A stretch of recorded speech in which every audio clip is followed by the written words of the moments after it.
New York times में खबर छपती है, जब बहुत पहले छपी थी कोविड के दौरान, जिसमें भारत की बड़ी गंदी तस्वीर पेश की गई कि जी देखो भारत कोविड से ऐसे हैंडल कर रहा है। माँ गंगा के किनारे किस तरह से लाशें जल रही हैं, बिना किसी परिवार के, बिना किसी जानकारी के लाशें दबा दी गई हैं। इस तरह से मैनेज करने की कोशिश की गई थी कोविड को, उसकी बड़ी गंदी छवि छपी थी। उसके बाद फिर जब ये खबर छपी तो मुझे लगा, एक भारतीय होने के नाते, बात मेरा फोटो छपने की नहीं थी, बात एजुकेशन की नहीं थी, बात ये थी कि भारत की अच्छी खबर छपती है तो हर भारतीय को गर्व होता है। मुझे भी एक भारतीय होने के नाते सुबह सुबह गर्व हुआ। पहली बार देखा कि मैंने कोई सूत्रों के हवाले से एफआईआर दर्ज की गई हो किसी मंत्री के, किसी आदमी के खिलाफ। क्राइम होता है तो क्राइम बताया जाता है, भाई आपके ऊपर ये आरोप है, आपने ये मर्डर किया, आपके ऊपर आरोप है आपने ये यहाँ से ये बॉटल चुराई, आपने ये पेन चुराया, कुछ भी आरोप हो सकता है, पर आरोप है। सूत्रों के हवाले से आरोप है कि आपने पेन चुराया, सूत्रों के हवाले से आरोप है कि आपने एक बोतल चुराई। इस तरह के आरोपों की एक एफआईआर। बहरहाल अतिथि देवो भव, मैंने उनका धन्यवाद करते हुए, बिन बुलाए मेहमानों का स्वागत करते हुए मैंने कहा भाई कर लो सर्च, मेरे घर में तो कुछ है नहीं, मैं तो डरता नहीं। तो उन्होंने घर का कोना कोना छाना, चारों तरफ वो देखे उन्होंने, बेडरूम से लेके तकिया, गद्दे, चादर, बेड, मेरे बच्चों के कपड़े, परिवार के कपड़े, मेरे कपड़े, सब जगह घूमे वो, सब जगह छान छान के देखा क्या है, कहीं कुछ नहीं मिला। पूरा घर छान मारा, दीवारें सब देख के, अलमीरा के पीछे आगे सब देख के, कहीं लकड़ी के पीछे तो कुछ नहीं कर रखा है, उनका काम है, सब देखा, कुछ नहीं मिला। 14 घंटे तक इन्होंने रेड कराई मेरे घर में, लेकिन इनको एक पैसे की बेईमानी का कोई सबूत नहीं मिला। ये आज नहीं, एक पैसे की बेईमानी का सबूत होते तो अच्छा होता, सुनते बात, पर हो सकता है सुन रहे होंगे बाहर। हाँ, आंख मिलाने की हिम्मत नहीं थी, इसलिए बहाने कर करके सुबह से कोई ना कोई बहाना करके, उनको लग ही रहा था कि कोई ना कोई ऐसा बहाना बीच बीच में करते रहो कि अध्यक्ष को कोई ऐसा डिसीजन लेना पड़े। और आज वो स्ट्रेटेजी बना के आए थे कि बैठना नहीं है सदन में, बाहर ही जाना है। वरना अच्छा होता कि यहाँ के सवाल जवाब को थोड़ा सा सुनते। मैं थोड़ी सी बात अपने से शुरू करना चाहता हूँ अध्यक्ष महोदय, आज माननीय कैलाश गहलोत जी के प्रस्ताव के संदर्भ में। 19 अगस्त को सुबह सुबह जन्माष्टमी का दिन था। मैं भी परिवार के साथ में फ्रेश होकर, नहा धो के, पूजा पाठ करके तैयार था कि अब मंदिर जाना है। इसी बीच में किसी ने मुझे मेरे व्हाट्सएप पे न्यूयॉर्क टाइम्स का ये अखबार की कटिंग भेजी कि जी बड़ा अच्छा लग रहा है देख के, दिल्ली का एजुकेशन मॉडल दुनिया के बड़े बड़े अखबारों में छाया हुआ है। तो जन्माष्टमी की सुबह अच्छी बीत रही थी, भगवान कृष्ण का जन्म, उस पर सुबह सुबह पूजा पाठ और फिर मंदिर जाने की बात मन में चल रही थी।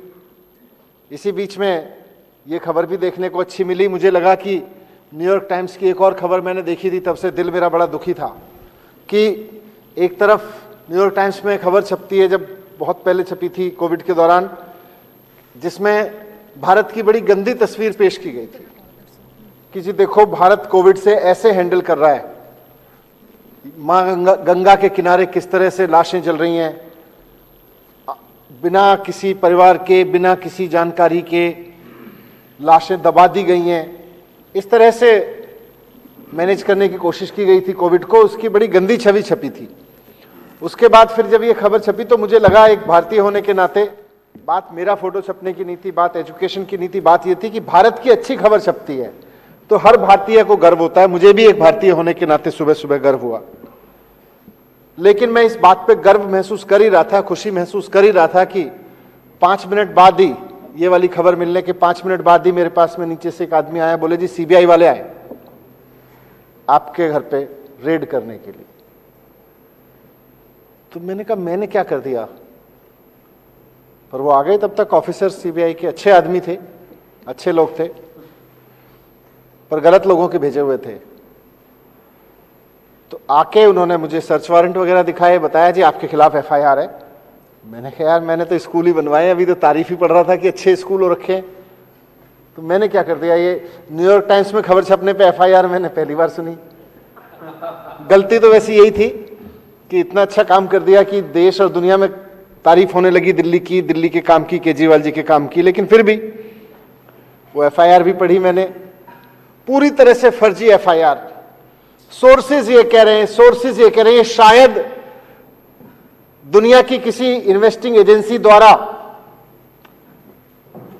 दुनिया की किसी भी इन्वेस्टिंग एजेंसी समय समय पे दबाव में काम करती रही हैं, पर इतना दबाव बनाना किसी इन्वेस्टिगेशन एजेंसी पे कि जी कुछ है नहीं, कोई तथ्य नहीं है, बस धूल में लठ मारना है। हमारे यहाँ कहावत है धूल में लठ मारो तो थोड़ी धूल उड़ी जाती है। तो धूल में लठ चलाना है तो लिख दो सोर्स, धूल में लठ चलाना है तो लिख दो सोर्स। मतलब उसमें 4-5 एलिगेशन, सब पे सोर्स, सब जगह हमारे सूत्र कह रहे हैं। ये सूत्रों के हवाले से तो पहली FIR देख रहा था मैं भी पत्रकारिता में रहा हूं, सोशल सर्किल में हूं, सरकार में हूं, थोड़ा बहुत कानूनी जानकारियां पढ़ता रहा हूं। पहली बार देखा कि मैंने कोई सूत्रों के हवाले से FIR दर्ज की गई हो किसी मंत्री के, किसी आदमी के खिलाफ। क्राइम होता है तो क्राइम बताया जाता है, भाई आपके ऊपर ये आरोप है, आपने ये मर्डर किया, आपके ऊपर आरोप है, आपने ये यहां से ये बोतल चुराई, आपने ये पेन चुराया, कुछ भी आरोप हो सकता है, पर आरोप है। सूत्रों के हवाले से आरोप है कि आपने पेन चुराया, सूत्रों के हवाले से आरोप है कि आपने एक बोतल चुराई। इस तरह के आरोपों की एक FIR। बहरहाल अतिथि देवो भव, मैंने उनका धन्यवाद करते हुए, बिन बुलाए मेहमानों का स्वागत करते हुए मैंने कहा भाई कर लो सर्च, मेरे घर में तो कुछ है नहीं, मैं तो डरता नहीं। तो उन्होंने घर का कोना कोना छाना, चारों तरफ वो देखे उन्होंने, बेडरूम से लेके तकिया, गद्दे, चादर, बेड, मेरे बच्चों के कपड़े, परिवार के कपड़े, मेरे कपड़े, सब जगह घूमे वो, सब जगह छान छान के देखा कि क्या है, कहीं कुछ नहीं मिला। पूरा घर छान मारा, दीवारें सब देख के, अलमीरा के पीछे आगे सब देख के, कहीं लकड़ी के पीछे तो कुछ नहीं कर रखा है, उनका काम है, सब देखा, कुछ नहीं मिला। 14 घंटे तक इन्होंने रेड कराई मेरे घर में, लेकिन इनको 1 पैसे की बेईमानी का कोई सबूत नहीं मिला। ये आज मैं 1 पैसे की बेईमानी का सबूत नहीं मिला। ढूंढते रहे, फोन पे इंस्ट्रक्शन लेते रहे, ढूंढते रहे, कहीं कुछ नहीं मिला। फिर अंत पंत में कुछ सरकारी फाइलों के कागज रखे थे, सरकारी फाइलों के, वो सरकारी फाइलों से भी मेरे दफ्तर में भी रेड की। उसी समय जन्माष्टमी के दिन सचिवालय बंद था, वहां भी रेड की, वहां से भी वो फाइलें उठा के ले गए। एक आध फाइल मेरे घर पे रखी थी, उसको ले गए। फिर बोले जी आपका कंप्यूटर भी ले जाएंगे, फिर बोला आपका फोन भी ले जाएंगे, फिर बोले जी आपका फोन ब्लॉक भी करेंगे, आप यूज मत करना इसको। तो एनीवे अभी मेरा फोन भी नहीं है मेरे पास में, वो फोन नंबर भी नहीं है, व्हाट्सएप भी नहीं है, तो वो ले गए। तो मैं ये आज इस सदन के समक्ष में अपनी ये रेड वाली कहानी बताने नहीं आया, उससे ज्यादा गंभीर मुद्दा है। मनीष सिसोदिया के यहाँ रेड कर लो, एक बार नहीं 100 बार कर लो, पहले भी की थी, कुछ नहीं निकला, और आज भी कह रहा हूं इस सदन में बहुत जिम्मेदारी के साथ, 1000 और रेड कर लोगे, कुछ नहीं निकलेगा मेरे खिलाफ। ईमानदारी से काम करता आया हूं, 1 पैसे की बेईमानी नहीं की। ये जरूर है कि सुबह उठ के स्कूलों में चला जाता था, स्कूल बनवाए हैं, टीचर्स के साथ, बच्चों के साथ बैठ के दिल्ली में पढ़ाई का माहौल बनाया है, अरविंद केजरीवाल जी से मार्गदर्शन ले लेके कि एजुकेशन कैसे आगे बढ़ाई जाए। दिल्ली की एजुकेशन को आगे बढ़ाने का काम जरूर किया है, वो अगर गुनाह है तो उसकी सजा जो भी होगी मैं भुगतने को तैयार हूं। 1 पैसे की बेईमानी मैंने नहीं की है, मैं बहुत जिम्मेदारी से कह रहा हूं। और फर्जी FIR है, टोटल धूल में लठ चला रहे हैं बिल्कुल। 2000, अब ये जो दुनिया, असली वजह तो ये है कि ये जो दुनिया भर में तारीफ हो रही है ना, ये इन लोगों से सहन नहीं हो रही। बहुत छोटी सोच है इनकी, बहुत घटिया सोच है। अभी तक यही होता है 75 साल में कि कहीं कोई आदमी, कोई मंत्री, कोई अफसर काम करना शुरू करे और उसके खिलाफ CBI लेके खड़े हो जाओ, डंडे लेके खड़े हो जाओ, उसके खिलाफ ऐसी टुच्ची पॉलिटिक्स करने लगो, घटिया सोच दिखाने लगो। ये लोग कर रहे हैं। अब आज अगर तारीफ हो रही है तो ये भी अच्छा काम कर लेते, इनकी इतनी सारी सरकारें। और मैं पिछले 7 साल के एक्सपीरियंस के आधार पर कहता हूं कि एक सीरियल किलर की तरह चुनी हुई सरकारों को मारने में जितनी ऊर्जा और जितनी मेहनत तुम लगाते हो, उससे कम मेहनत में स्कूल बन जाते हैं। एक सीरियल किलर की तरह जितनी मेहनत तुम चुनी हुई सरकारों का मर्डर करने में लगाते हो, जनता सरकार चुनती है, बड़ी उम्मीद से देखती है, भाई अब हमने बहुमत देके सरकार चुन दी, अब हमारा काम करेगी, तब तक पता चलता है सीरियल किलर आ गया। वो फिल्मों में नहीं होता है, सीरियल किलर एक के बाद एक के बाद, तो वैसे करते हैं। जितनी मेहनत इसमें लगाते हो, उससे कम मेहनत में अस्पताल बन जाते हैं, उससे कम मेहनत में लोगों का इलाज हो जाता है, उससे कम मेहनत में बच्चे पढ़ जाते हैं। पर उधर तो ध्यान ही नहीं है। ध्यान यह है कि सरकारें कैसे गिराई जाएं, चुनी हुई सरकारें कैसे गिराई जाएं। आज अगर अरविंद केजरीवाल जी की दुनिया में तारीफ हो रही है, उनकी सरकार की काम की दुनिया में तारीफ हो रही है, तो फर्जी नहीं हो रही तुम्हारी एफआईआर की तरह। एफआईआर फर्जी है, तारीफ सच्ची है। जो अरविंद केजरीवाल जी के काम की तारीफ हो रही है सारी दुनिया में, वो सच्ची हो रही है। एफआईआर फर्जी करते हो। 2015 में सारे साथी जानते हैं, वो भी जानते हैं जो उठ के चले गए अब यहां से, जिनको आपने पूरे सुबह से लगे हुए थे कि उठ के किसी तरह से आप भगाएं उनको। 2015 से दिल्ली जानती है, आज मेरी बात अगर सुन रहे होंगे बाहर लोग, जानते हैं दिल्ली के लोग, दिल्ली में स्कूल नहीं हुआ करते थे, टेंट वाले स्कूल हुआ करते थे, खड्डे वाले स्कूल हुआ करते थे, टीन टप्पर वाले स्कूल हुआ करते थे, स्कूलों के नाम नहीं थे, स्कूल बिल्डिंग नहीं हुआ करती थी।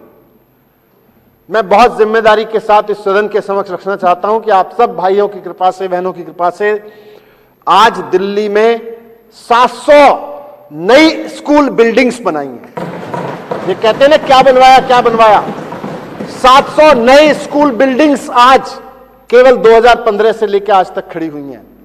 और ये बिल्डिंग्स नहीं खड़ी, चार दीवारी नहीं खड़ी, बच्चे पढ़ रहे हैं, उसमें बच्चों का भविष्य बन रहा है। आज टेंट वाले स्कूल को वो लोग कहते हैं वो स्कूल जहां से एक झुग्गी वाले का बच्चा आईआईटी में चला गया, वो वाला स्कूल, स्विमिंग पूल वाला स्कूल, लैब वाला स्कूल, रोबोट वाला स्कूल, ऐसे स्कूल के नाम से जानते हैं। पहले ये इन्होंने बना रखे थे टेंट वाले, खड्डे वाले, टीन टप्पर वाले स्कूल, झुग्गी वाले स्कूल है, चिड़ियाघर, यही सब नाम थे स्कूलों के। आज आईआईटी वाला, आज स्कूल जानते हैं, निकालते हैं कि जी वो 32 लड़कियां जहां से सीधे एम्स में गई हैं, उसमें मेडिकल में गई हैं, वो वाला स्कूल। इस तरह से नाम से जानते हैं। स्कूलों के नाम बदले, उनकी तासीर बदली है, वहां पढ़ाई हो रही है।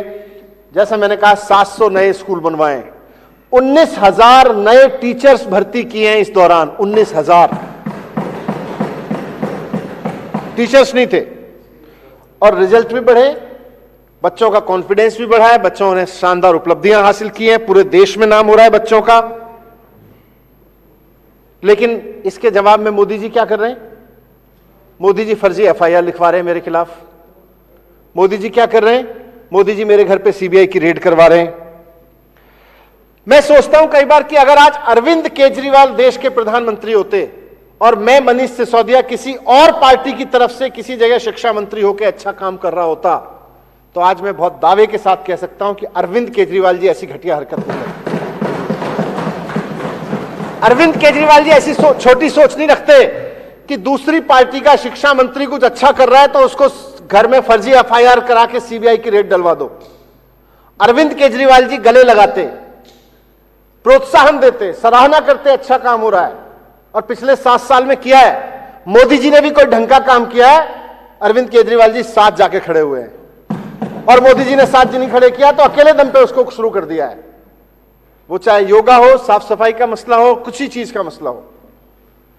तो एक तरफ अरविंद केजरीवाल जी हैं, उनको कुछ अच्छा काम करते हुए कोई दिखता है तो प्रोत्साहन देते हैं, अच्छा करते हैं, बोले हम भी कर लेते हैं, अच्छा है, मिलके कर लेते हैं, मिलके भी नहीं करते होंगे तो चलो साथ में कर लेते हैं, हम भी कर लेते हैं, आप भी कर लेते हो, कुल मिला के काम तो देश का ही हो रहा है। इसीलिए मैंने कहा कि अगर आज अरविंद केजरीवाल जी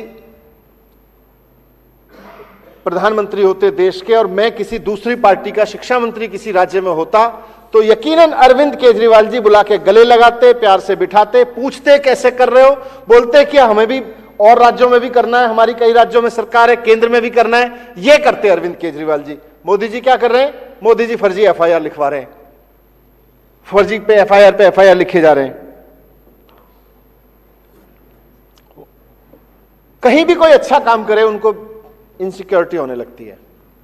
इतना असुरक्षित व्यक्ति मैंने पहली बार देखा है कि सामने वाला कोई अच्छा काम करे तुरंत आदमी इनसिक्योर होने लगता, कहीं ऐसा तो नहीं है मेरी जगह ले लेगा, कहीं ऐसा तो नहीं है लोग मेरी जगह पूछने लगेंगे इसको। अरे अच्छा काम करो, उससे ज्यादा करो, उससे भी समझ के करो, उससे सोच समझ के करो। ये जो हरकत है ना कि कोई अच्छा काम करे उसको रोक दो, सीबीआई भेज दो, ईडी भेज दो, उसकी सरकार गिरा दो, ये देश के प्रधानमंत्री की बहुत घटिया सोच को प्रदर्शित करती है। ये बताती है कि हमारे प्रधानमंत्री जी की सोच कितनी छोटी है। और ऐसी घटिया सोच की वजह से ही आज एक देश के रूप में आजादी के 75 साल बाद भी हम हेल्थ में और एजुकेशन में पिछड़े हुए हैं, बहुत बुरी तरह से पिछड़े हुए हैं। ये शर्म की बात है। अगर हमारे नेताओं की ये घटिया सोच नहीं होती, हमारे नेता इस घटिया सोच से ऊपर उठ गए होते कि भाई पार्टी कोई भी हो, अच्छा काम जो नेता कर रहा है उसको बढ़ाओ और उससे सीख के हमारी पार्टी वाले भी वो करें, वो नहीं करेंगे। मैं देख रहा था कि मैं तो एजुकेशन पे काम करता रहा हूं, आज एजुकेशन में देश में मतलब हमारे देश का हम देखें तो आजादी के 75 साल बाद भी हमारे देश की एजुकेशन की हालत यह है, हम जो भी बड़े बड़े दावे कर लें, पूरे देश में एक बच्चे को औसतन 6 साल की एजुकेशन मिलती है। औसतन अगर सारी एजुकेशन जितनी बच्चों को मिल रही है, किसी को 10 साल, किसी को 15 साल, किसी को 20 साल और किसी को नहीं मिल रही, इन सबका अगर औसत आप निकालोगे तो आज भारत के बच्चे को मिलने वाली औसत एजुकेशन 6 साल की औसत एजुकेशन है। बांग्लादेश को देखोगे वहां भी 6 साल की औसत एजुकेशन है एक बच्चे की। हम पाकिस्तान से थोड़ा सा आगे हैं, वहां 5 साल है। इस बात पे हम खुश हो सकते हैं अगर कोई खुश होना चाहे, लेकिन अगर आप दुनिया के देशों को देखोगे, यूएस में 13 साल है। यूएस की सरकारें, वहां के नेताओं ने व्यवस्था कर ली कि वहां वो अपने बच्चों को इतनी शानदार एजुकेशन की व्यवस्था करते हैं कि हर बच्चे को औसतन 13 साल एजुकेशन मिलती है। ब्रिटेन में भी यही है, जापान में भी यही है, 13-13 साल उन्होंने मेंटेन की हुई है। हम 6 साल पे खड़े हैं। जर्मनी में 14 साल कर रखी है। यहां तक कि साउथ अफ्रीका, जिसको अंग्रेजों ने वैसे ही लूटा जैसे हमारे देश को लूटा, वहां भी 10 साल है औसत एजुकेशन। हम अपने बच्चों को एवरेज 6 साल एजुकेशन दे रहे हैं। दुनिया के विकसित देश जिनकी ओर हम यूं देखते हैं और जो हमारे साथ बर्बाद हुए थे, हमसे ज्यादा बर्बाद हुए थे विश्व युद्ध में, जर्मनी और जापान जैसे देश आज अपने बच्चों को 13-13, 14-14 साल की एजुकेशन दे रहे हैं। मुझे पूरा यकीन है अगर इतिहास उठा के देखेंगे तो हो सकता है उनके यहां इतनी घटिया सोच के नेता नहीं हुए होंगे जैसे हमारे यहां बैठते हैं कि अगर कोई अच्छा काम करता हो अपने ही देश में, अपने ही बच्चों को कोई अच्छा एजुकेशन दे रहा हो तो उसको सीबीआई में भेज दो। तो ये इन लोगों ने 75 साल में बुरा हाल किया है। आज हम उसको दिल्ली में ठीक करने की कोशिश कर रहे हैं। दिल्ली में टेंट वाले स्कूलों को, खड्डे वाले स्कूलों को, टीन टप्पर वाले स्कूलों को, चिड़ियाघर को उन्होंने बताया नाम जिनके पढ़े हुए थे, उनको हमने अच्छे स्कूलों में बदलाया। वहां अच्छी पढ़ाई हो रही है। वहां एक रिक्शे वाला का बच्चा जो उसको अपनी एजुकेशन नहीं मिली, कहीं बिहार, छत्तीसगढ़, उत्तर प्रदेश, कहीं देश के किसी कोने से आया और दिल्ली में आया, आज उस रिक्शे वाले के बच्चे को भी इतनी शानदार एजुकेशन मिल रही है और इतनी बढ़िया वहां पे सारी व्यवस्थाएं मिल रही हैं कि वो भी बिना महंगी महंगी ट्यूशन लिए आज आईआईटी में जा रहा है। मैं द्वारका में गया, द्वारका में मुझे एक व्यक्ति मिला, बोला, रोने लगा, बोला मैं प्रेस करता हूं द्वारका की सोसाइटी में, कहीं किसकी विधानसभा, गुलाब सिंह जी की होगी या विनय भाई बैठे थे, विनय जी की होगी, हाँ, वहां पे वो बता रहे कि मैं प्रेस करता हूं अपार्टमेंट में एक सीढ़ियों के नीचे ठिया लगा के। उसका बच्चा आज सरकारी स्कूल से पढ़ के मुंबई में आईआईटी में एरोनॉटिक्स इंजीनियरिंग की पढ़ाई कर रहा है। ये हमने किया। आज मेरी विधानसभा में खिचड़ीपुर में रहने वाली, खिचड़ीपुर की झुग्गी में रहने वाली एक महिला मेड इस बात को लेके खुश है कि उसकी बच्ची पढ़ाई करके दिल्ली के सरकारी स्कूलों में पिछले 4-5 साल में अच्छी पढ़ाई मिल गई, नीट का एग्जाम करके आज एमबीबीएस कर रही है, डॉक्टर बनी है। इस बात से खुश है। जनता खुश है, इनके पेट में दर्द हो रहा है। जनता अपना भविष्य बनता हुआ देख रही है, इनको अपना भविष्य उजड़ता हुआ दिख रहा है। क्योंकि बच्चों को अनपढ़ रखेंगे तो इनका भविष्य बनता है, बच्चों को पढ़ा लिखा देंगे तो बच्चों का, उनके परिवारों का भविष्य बनता है। तो ये इस दिशा में काम कर रहे हैं। लेकिन मुझे खुशी इस बात की है अध्यक्ष महोदय कि जब इन्होंने रेड भी एक ऐसी एफआईआर पे, जैसा मैंने कहा कि सोर्स से की हुई है, और मैं पूरा अभी एक्साइज चिल्ला रहे थे, ये शायद देश का पहला ऐसा भ्रष्टाचार का मामला उठाया जा रहा है जिसमें, और बहुत दावे के साथ कह रहा हूं, ये बहुत चला रहे हैं, सुन रहे होंगे कहीं, ये पहला ऐसा भ्रष्टाचार का मामला उठाया जा रहा है जिसमें जनता फायदे में है। दिल्ली में अगर कोई बोतल 750 रुपए की मिलती थी पुरानी एक्साइज पॉलिसी में, तो नई एक्साइज पॉलिसी में वो भी 750 की मिल रही है। अगर 450 की मिलती थी तो 450 की मिल रही है, 1000 रुपए की मिलती थी तो 1000 रुपए की मिल रही है। तो ऐसा नहीं है कि जनता के ऊपर कोई बोझ डाला गया हो। फिर जिस चीज की फीस सरकार पहले पुराने रिजीम में 10 लाख रुपए लेती थी, उसकी फीस, होलसेल की फीस हमने 5 करोड़ रुपए कर दी। तो सरकार लाइसेंसी से जिस चीज की फीस 10 लाख रुपए लेती थी, उसकी फीस हमने 5 करोड़ कर दी। दुकानों से, रिटेल की दुकानों से, जहां पहले सारा मिला के एक दुकान से 6 करोड़ रुपए मिलता था, उसको हमने 10 करोड़ कर दिया कि भाई सरकार अब 10 करोड़ लेगी। तो 10 लाख की जगह सरकार ले रही है, 5 लाख की जगह सरकार ले रही है 5 करोड़। 8 लाख 10 लाख की फीस जहां से होती थी जिन दुकानों की पहले लाइसेंस फीस, आज उनकी 10-10 करोड़ लाइसेंस फीस हो गई। एवरेज निकालोगे तो आप, और ये कह रहे हैं जी भ्रष्टाचार हो गया। जनता के ऊपर कोई बोझ नहीं। सरकार जहां से पहले 10 लाख रुपए लेती थी वहां से 5 करोड़ मिल रहे हैं, जहां से 8 लाख रुपए लेती थी वहां से आज 10 करोड़ रुपए मिल रहे हैं, और ये कह रहे हैं जी भ्रष्टाचार हो गया। ये पहला ऐसा भ्रष्टाचार है जहां जनता के ऊपर कोई बोझ नहीं डला, सरकार को कोई नुकसान नहीं हुआ, बोले भ्रष्टाचार हो गया। हवा में चल रहा है एकदम। मैंने इसीलिए कहा धूल में लठ मार रहे हैं, सारी झूठी एफआईआर कर रखी है। जब इनसे टीवी पे बैठो, ये बैठते हैं रोज, कुछ लोग इधर से भी जाते हैं उधर से भी, इनके भी बैठते हैं, पूछो कितने का भ्रष्टाचार हुआ, एक बोलेगा जी 8000 करोड़ का हो गया, दूसरा बोलेगा जी 10,000 करोड़ का हो गया, तीसरा बोलेगा जी 1100 करोड़ का हो गया, चौथा बोलेगा जी 144 करोड़ का हो गया, पांचवा बोलेगा 150 करोड़ का हो गया। फिर बोलेंगे जी नहीं एफआईआर में तो क्या लिखा, एफआईआर में बोले जी एक कंपनी ने दूसरी कंपनी को कोई बैंक से ट्रांसफर किया, वो 1 करोड़ का भ्रष्टाचार हो गया। अरे यार पहले तय तो कर लो अपने दफ्तर में बैठ के। माना कि सीबीआई हेडक्वार्टर, बीजेपी हेडक्वार्टर बन गया है, पर तय तो करके दे दो उसको कि तुम्हारे एक नेता 10,000 करोड़ कह रहे, एक 8,000 करोड़ कह रहे। सारा झूठ है अध्यक्ष महोदय, सारा। जनता के ऊपर कोई बर्डन नहीं, सरकार के ऊपर कोई बर्डन नहीं, बल्कि सरकार की फीस कई गुना बढ़ा दी गई, और ऊपर से कह रहे भ्रष्टाचार कर दिया, भ्रष्टाचार कर दिया। इन्होंने जब सीबीआई की रेड की तो उसके बाद चारों तरफ माहौल यह बनाया बस सीबीआई की रेड हो गई, ईडी की और होने वाली है। मैंने कहा सीबीआई कुछ पकड़ नहीं पाई तो भाई जिस घर में से सीबीआई कुछ नहीं ढूंढ पाई, ईडी क्या ढूंढ लेगी? हो सकता है ईडी के पास कोई और एक्सपर्टीज हो। भाई मेरे गद्दे खंगाल लिए, मेरे बेड का वो ढक्कन खोल के खंगाल लिए, मेरे कपड़े पैक करके सर्दियों के रखे हुए थे वो खोल के देख के जैकेट वापस से पैक कर दी। अब सीबीआई उसमें से कुछ नहीं ढूंढ पाई। जैकेट वाले उसी बैग में से, स्वेटर वाले, लाल स्वेटर वाला बैग है वो मेरा, लाल स्वेटर वाले बैग में से जिसमें से सीबीआई खोल के कुछ नहीं ढूंढ पाई। ईडी क्या ढूंढ लेगी मुझे समझ नहीं आया, पर बोले जी ईडी की भी रेड होगी। मैंने वो भी करवा लो भाई, ईडी की भी रेड देख लेंगे। अब ये सीबीआई की रेड और ईडी की रेड का इन्होंने इतना प्रेशर बना दिया, इतना चारों तरफ से कि बस सीबीआई तो हो गई, अभी ईडी होगी। फिर एक आदमी मेरे पास मैसेज लेके आया, बोला देखो ये सीबीआई रेड और ईडी की रेड में ना अब तुम्हें फंसाने वाले हैं। मैंने कहा फंसा तो दिया ही, फर्जी फंसा रहे हैं मुझे पता है, पर शुरू तो करी दी। बोले नहीं पूरे जिंदगी सड़ाएंगे। मैंने कहा सड़ा दें, अभी थोड़े दिन पहले ही मैं तो 9 साल पहले एक मुकदमे से निकला हूं, फिर 9 साल झेल लूंगा, मुझे क्या दिक्कत है जब फर्जी है तो।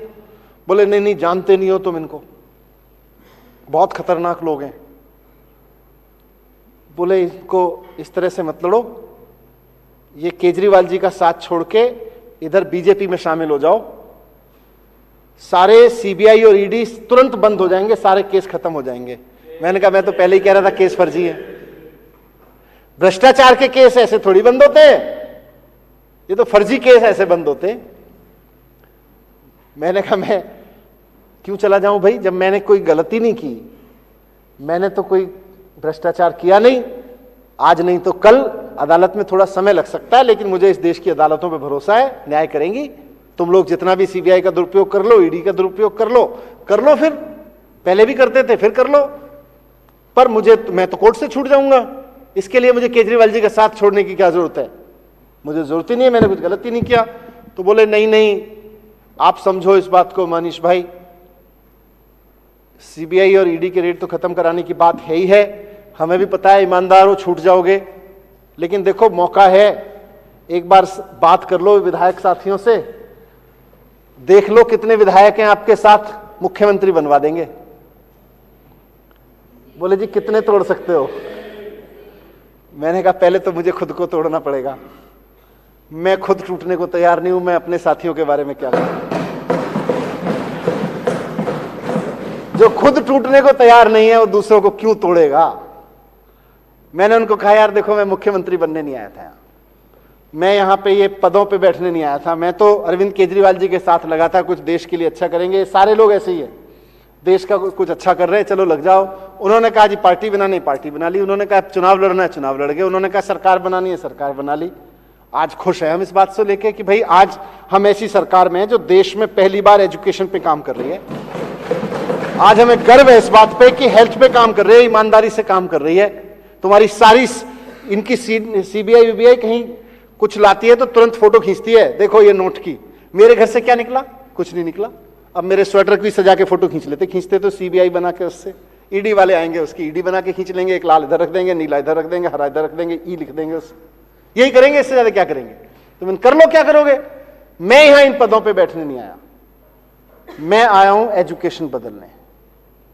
मैं आया हूं कि इस देश के हर बच्चे को, मैं आया हूं यहां पे एक सपना लेके। अध्यक्ष महोदय, बात मैं रखना चाहता हूं सदन में, मैं यहां आया हूं राजनीति में। मैंने अरविंद केजरीवाल जी का साथ इसलिए देना शुरू किया कि अरविंद केजरीवाल जी ही एकमात्र ऐसे नेता हैं जो इस बात को सच करके दिखा सकते हैं कि आज हमारे देश में 6 साल जो एवरेज एजुकेशन मिल रही है एक बच्चे को, इसको 14 साल लेके जाना है, 15 साल लेके जाना है, और ये केवल केजरीवाल जी कर सकते हैं।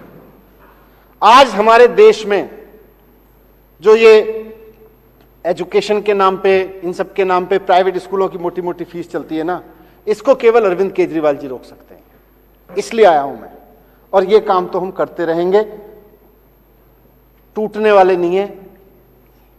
मैंने तो बता दिया, बाकी साथी अपना बता देंगे कि किसी के पास कुछ मैंने सुना था, प्रेस कॉन्फ्रेंस देखी थी इन लोगों की।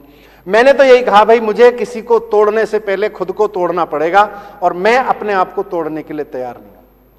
मैं अपने आप को तोड़ने के लिए तैयार नहीं हूं, बाकी सब छोड़ दो। तो मैं जानता हूं कि ये बहुत बड़ी साजिश है। दिल्ली की चुनी हुई सरकार, दिल्ली की जनता ने जिसे इतने सम्मान के साथ, प्यार के साथ चुन के यहां इस सदन में काम करने के लिए भेजा है, उसको गिराने की बहुत बड़ी साजिश है।